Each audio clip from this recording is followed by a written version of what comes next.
Greetings, I'm Solidus-Skully and welcome back to Ratchet and Clank 3 Up Yours Arsehole, and now it's time we blow this underwater berg of beauty and, sewer crystals.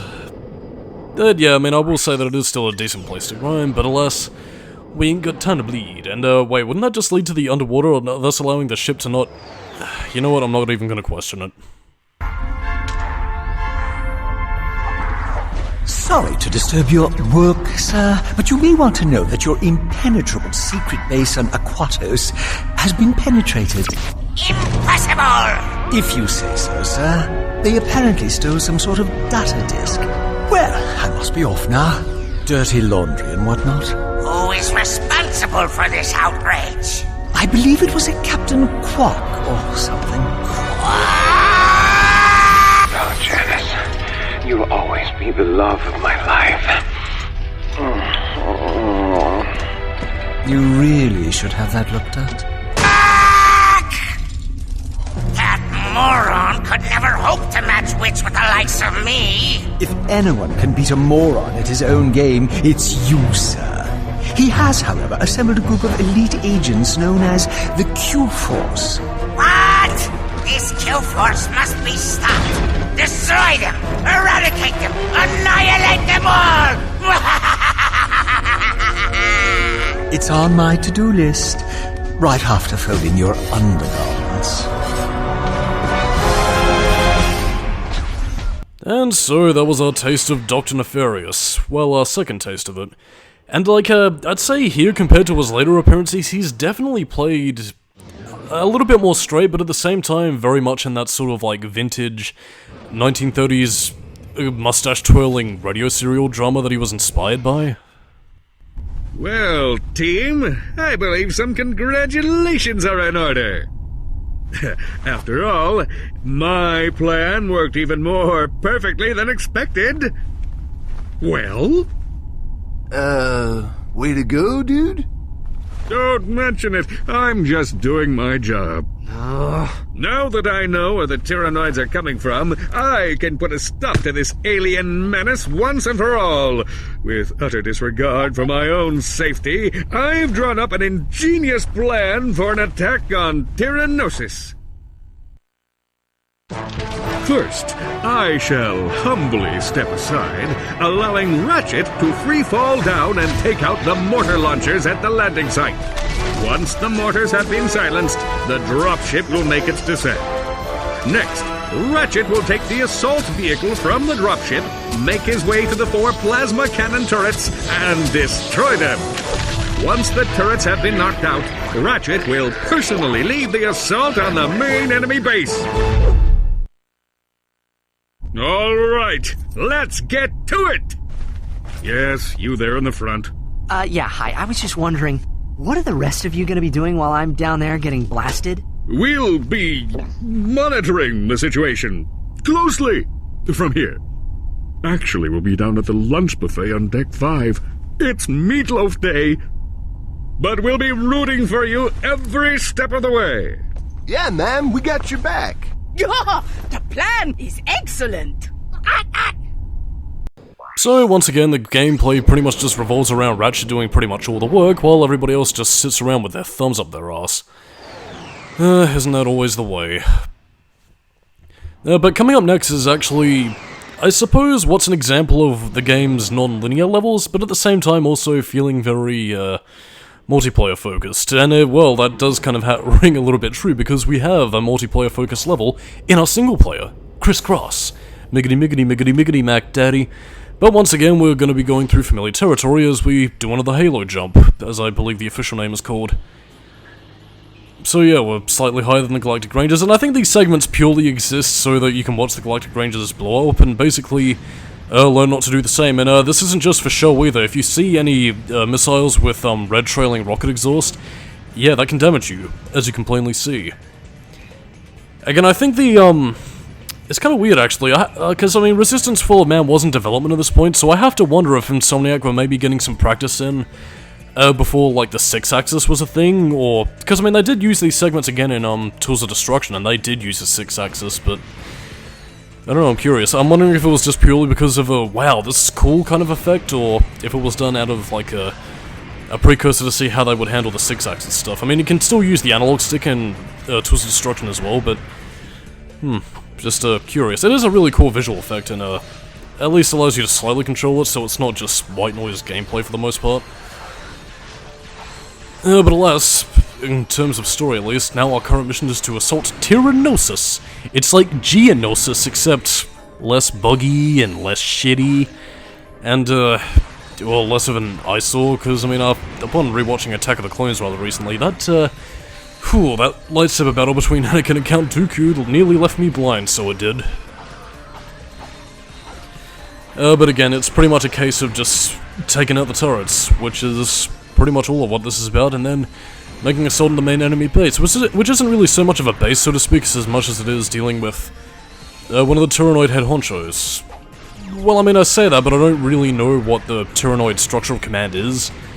Like, what their social structure is. I'd assume that... You know what, we'll get to it when we get to it, but it's, I suppose maybe this would influence the Tyhrranoids to work with Nefarious to, like, attack the galaxy, but at the same time that doesn't explain why they were working for him earlier. Like, I mean, here you could explain the attack on Tyhrranoids as an act of vengeance for them attacking their home planet, but... before? I have no idea. But anyway, all you really need to do is just blow up these giant boob nipple shield generators, and, bada bing, you do your thing and the mortar cannons are taken down. But again, this is just part 1 of our little adventure on Tyhrranoids. And again, this is also an area that you don't get to go back to. Nice work, Ratchet. I'm coming in on the dropship now. Go, Ratchet! Get across that bridge! And thus, this is our introduction to the Turbo Slider, the vehicle that, again, as I mentioned before, was initially going to be used for the racing missions, but was cut at the 11th hour, and the ship seems to be flying away, so even though we could have reinforcements and more galactic rangers coming to help us, better let Ratchet do all the work, because he's the main character. God fucking dang it. And I guess to also comment on a little something else, yeah, Ratchet's armor has changed once again, because at this point in the armor you get the armor that he's actually wearing on the front cover of the game. Well, if you have the European and Australian versions of the cover, he's pretty much wearing this exact armor, and to be perfectly honest, it's one of my favorites actually. I quite like the design. It's very red and very sleek. And to once again comment on skill points, again, this is also where you're going to be getting the most use out of the Flux Rifle, but yeah, snipe out 10 of those blaster troopers, and, well, Bob's your uncle. You'll be pretty much getting a skill point after you snipe 10 of them. But yeah, as you can probably tell with the Turbo Slider, you can actually just ram it into the boob nipple gun, and yeah, blows it up immediately. And of course you also have Scrunch on the guns, and in terms of how the car controls, like, I mean, well, obviously, it's not exactly the biggest defense in terms of health or anything, but again, I mean, it controls reasonably well, but, like, at the same time, I think it kind of lacks the speed that the hoverboard gameplay would have had in terms of racing, and in terms of, like, you know, the hoverboard stuff from Ratchet and Clank 1, I don't think it would have had a very interesting trick system, unless, of course, they would have had, like a Grand Theft Auto style thing where you could do, like, flips with a car, or whatever else, so... To be honest, I don't really know what they would have done to spice up the racing gameplay to make it better than before, but... I don't know. I personally think it was better off cut if you couldn't top the, you know, the hoverbike gameplay of Ratchet and Clank 2. And as you can see over there, what is this? Oh, it's a trophy. And that's also one of the other weird, like, sort of gameplay elements. Like, they have, like, these trophies which you can also find in the level. Some you get as a reward, which goes into the Phoenix Trophy Room, which allows you access to the Insomniac Museum. Others you can actually find in the level. I believe on Florana you can actually find the Ratchet trophy hidden on one of the buildings. Here you also have the Big L's trophy that's just here for some reason, so... I get the impression that these were probably just placed here just for the sake of having some added collectibles, but again, they don't really have any rhyme or reason, because why do the Tyhrranoids have Big L's trophy on this planet? I don't know, it just seems like a bit of a strange thing, really. But I mean, to comment on anything else, well, just blow up the boob nipple shield generators and that's it. Like, I mean, I will say that while some of these missions do feel like just sparse bits of gameplay that don't really have too much context, I will say that they are brief enough so that they don't become repetitive on repeat playthroughs, so... And again, with the amount of things that you're going to be doing on each individual planet, like, I mean, it is enough to, I guess, withstand its own sort of gimmick kind of thing, but I don't know.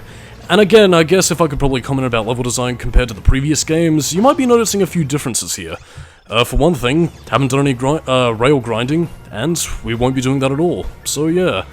And again, that's the sort of thing that you wouldn't really notice unless it's pointed out to you, or if you're really, I guess, a big fan of the sort of gameplay kind of thing. Because another thing that is also lacking in a lot of levels is actually alternate pathways. Like, I mean, in Ratchet and Clank 1 and Ratchet and Clank 2, you'd usually have, like, a bit of a forking sort of pathway. Like, you'd have your place where the mission starts, where you get out the ship. You might have an area behind you where you unlock a secret hidden gadget or something, or find, you know, some wacky guy where you're gonna buy some shit from. Or you go on the main pathway, or you have another pathway which you can access after getting a required gadget or something. Yeah, Ratchet and Clank 3 doesn't really do that. It has a more linear structure to it. And again, I think this is probably where a lot of people might disagree with its design the most, in the sense that it feels like you're getting less out of your game than what you would have had in the previous ones, but at the same time, I think Ratchet and Clank 3, again, with its core focus on more of the shooter mechanics, you know, its alternate modes of play, and what it does to spice up a few levels, as we'll be seeing in the next part, again, while it is a little bit more linear and streamlined, I do think there is still just as much of the core gameplay as there ever was. It's just doing it a little bit differently. So, like, I mean, while you won't really have a lot of platformer-focused segments, it is sort of, like, seamlessly blended in. Like, I mean, it never really gets any more complex than use the helipack here, use the swing shot there, jump and bounce around and, you know, just basically do all the stuff you were doing in the previous games. It's just that it's sort of more blended together and it's a little bit more focused and a little bit more streamlined, which, again, I'm neither for nor against, really. Again, I think what Ratchet and Clank 3 does is, again, it makes it a very comfy and, you know, very easy game to just sort of play, have a good time, and put it away for a while, which is, to me, what any good game should be. Again, but at the same time, though, like, I mean, whether you consider this to be Insomniac's, whether you consider this to be, like, Insomniac cutting corners, or, like, you know, just a more focused experience, or liking compared to the previous games, I think I'll leave up to you.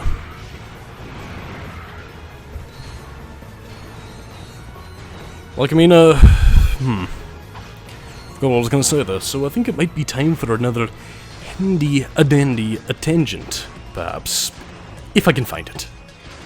And, no, because it's all to do with stuff later in the game.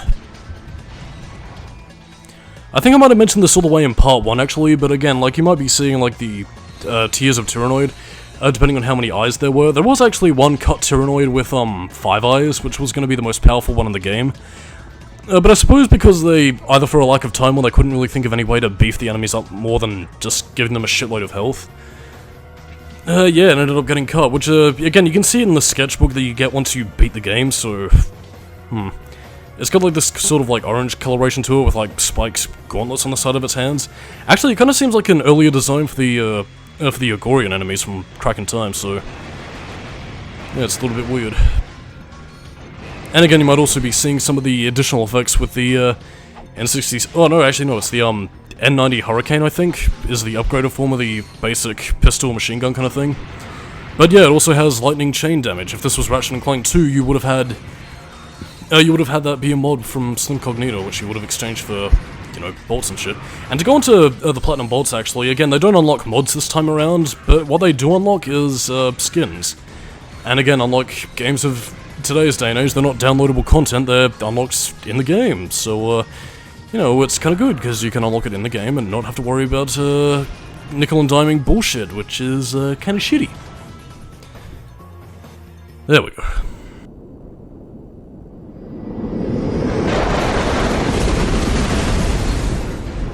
Time to finish the job, Ratchet. Get moving. This is probably one of my favorite, like, this is probably one of my favorite boss encounters in the entire game, actually. I mean, I will say that Ratchet and Clank 3 does have its pretty good share of the bosses. Like, I mean, there are some pish ones here and there, but when it comes to the atmosphere of a boss like this, especially with the music pounding like this, God, there is none finer, man. Just, take a look at this once we get into the fray of things, because it's gonna get intense, man. What is this? In all its very aliens-inspired glory? Ratchet is gonna begin to feel like an Ellen Ripley right now. Yes, indeed, it is the mama of all Tyhrranoids. And we gotta beat this bad bitch in the subconscious. Into unconsciousness. Jesus, what's with my diction today? But yeah, you're gonna have to break out the big guns for this one, because she ain't gonna relent, and again, while her melee attacks are a little bit pish, she can dish out the damage, and she is actually pretty fast for her size, so keep running, use your powerful weapons, and I'd actually really recommend using the mini turret gun here, actually. Which again, if you have a save data from Ratchet and Clank 2, is actually free. Also, if you notice on her little gun turrets, there's actually Tyhrranoids operating the guns, so yeah, nice to see this mother Tyhrranoid is very symbiotic with her children. Now, I don't know whether it's meant to imply that, like the mother Tyhrranoid is the one who was working with Nefarious, and that's why all the Tyhrranoids are going along with this, or anything else, but again, it seems... I don't know, Nefarious' involvement with the Tyhrranoids is probably one of my biggest bugbears with the plot, but oh, hang on, we got an action-packed set piece right here. Bridge is destroyed. Matrix! I'm going into the perspective. Yep, and now you got no choice but to run away. Like, I mean, it's not quite as action-packed as I think it would be in games of more modern times, but I gotta say, I really love... excuse me. I really love this. And also an example of the spitting Hydra. Oh no, wait, is it called the Tempest, or was that the... yeah, whatever. Excuse me. I don't know. It's just a really fun boss fight, and I can't help but love it. And yep, you don't have the pillars to hide you now, so it's do or die time. I don't know, like, I mean, I also really like the music here as well. Like, I mean, it's got this nice, orchestral thing about it, but it's also got this really, like intense sort of, like, techno vibe about it that really just kind of sets the atmosphere. I don't know, like, I mean, if David Bourgeot ever worked on a game like Aliens or something like that, I think it'd be pretty cool. And again, like, I think what also makes this boss fight, really intense as well is the fact that it really tends to escalate nicely. So, like, I mean, I don't know, it's just... it's nice. It actually kind of gives me vibes of the Snagglebeast boss fight from the first game. It's... again, it's just really nice. I love this. But alas, once you whittle down its health, well, you'll find out. So on that note, I'm Solidus-Skully, keeping new metal. And next time on the Ratchet and Clank 3 commentary, we're going to be finishing Tyhrranosis in a way that you might not quite expect. Captain Quark, first you made another miraculous comeback. Now you've defeated the Tyhrranoids in a spectacular battle on their own planet. How do you explain your recent success? Courage, compassion, dashing good looks, iron hard abs! Seriously though, to be a true hero of heroes, you need more than loads of charisma and a brilliant tactical mind. I couldn't have done it without... these massive guns! Mwah! Mwah!